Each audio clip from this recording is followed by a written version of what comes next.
Bonjour à tous et bienvenue pour une nouvelle vidéo et une nouvelle review. Aujourd'hui on passe sur l'épisode 4 de Moon Knight qui est sorti mercredi passé. Oui, je fais cette vidéo un petit peu en retard parce que j'avais une grosse vidéo à préparer comme j'ai dit, que j'ai annoncé sur la review de l'épisode 3 à la fin. Donc je suis toujours en train de travailler dessus, mais vous inquiétez pas, ça va arriver.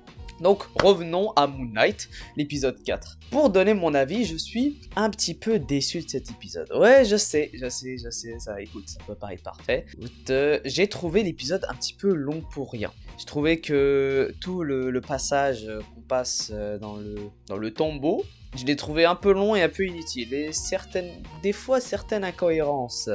Par exemple, le passage où il y a Arrow qui essaie de manipuler Layla pour qu'elle retourne sa veste contre Steven. Et je trouvais ça un peu inutile parce que tout simplement, il pouvait la buter avec son gun. Genre, littéralement, elle tire, le gars il a un gun, tu tires dessus, c'est fini quoi. Tu te débrouilles, pas besoin de le fait qu'il s'embrouille dessus.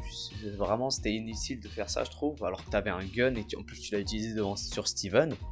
Je vois pas l'intérêt de ne pas l'utiliser sur Layla. Ensuite, j'ai trouvé que le délire de une sorte de momie qui protège le tombeau, j'ai trouvé ça cool. Mais j'ai l'impression qu'il voulait pas montrer sa face. Genre, comme on ne voyait pas bien comment il ressemblait. Genre, peut-être c'est un manque de budget qui essaye de limiter au maximum les effets spéciaux ou les maquillages sur les personnages. Mais c'est un peu pareil avec les monstres. Vous vous rappelez du chien qui était dans le musée, on le voyait pas très bien. Donc je me demande si c'est pas un manque de budget par rapport qu'il veut pas montrer trop de monstres pour les effets spéciaux. Peut-être c'est ça. Après, peut-être c'est une autre raison, peut-être c'est garder le mystère, tout ça, on sait jamais. Mais c'est un peu dommage de ne pas voir vraiment sa gueule.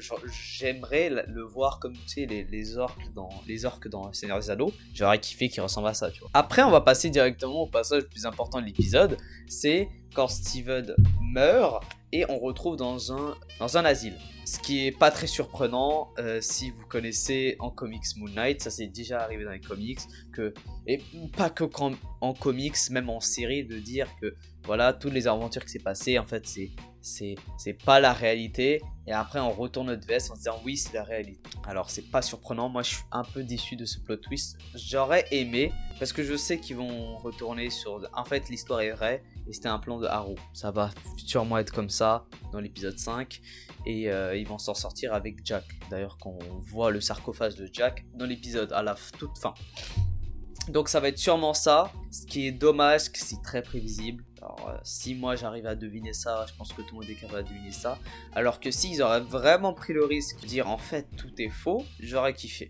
J'aurais vraiment kiffé, j'aurais dit oh yes. Là, on tient un truc, là... Parce que c'est pas si grave si Steven n'est pas vraiment un super-héros. Vous voyez ce que je veux dire? Mais puisque ce truc-là arrive à l'épisode 4, donc il reste encore 2 épisodes, tu sais très bien que c'est faux, et tu sais très bien que c'est juste un plan du méchant, ou c'est tout ce qui se passe, c'est dans la tête de Steven, par exemple. Assez prévisible.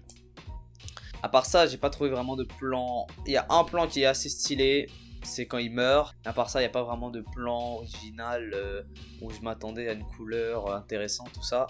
Donc ouais, un peu déçu de cet épisode, très prévisible et un peu lent. Bref, je vais m'attendre à... Je suis pas déçu de la série quand même, c'est un épisode que j'apprécie vraiment moins des autres. Mais c'est l'épisode 3, c'est vrai qu'il était moins bon des deux autres premiers, mais il était quand même bon. Il y avait des questions, il y avait des trucs, mais là, les questions sont toujours pas répondues.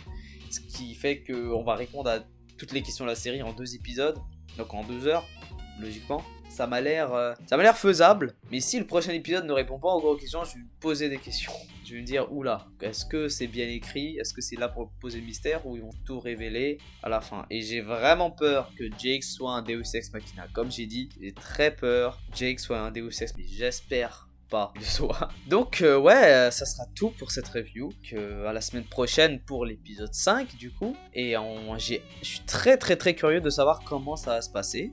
Même si je suis déçu de cet épisode, je veux voir la direction qui va aller. Avec l'hippopotame, tout qu'on voit à la fin de l'épisode. Je suis curieux de savoir si j'ai dit de la merde, que c'est prévisible. En fait non, peut-être. Mais on verra, on verra. Très bien, je vous conseille, je vous incite à liker la vidéo si vous avez aimé, partager, commenter et abonnez-vous pour d'autres reviews et à très bientôt. Ciao!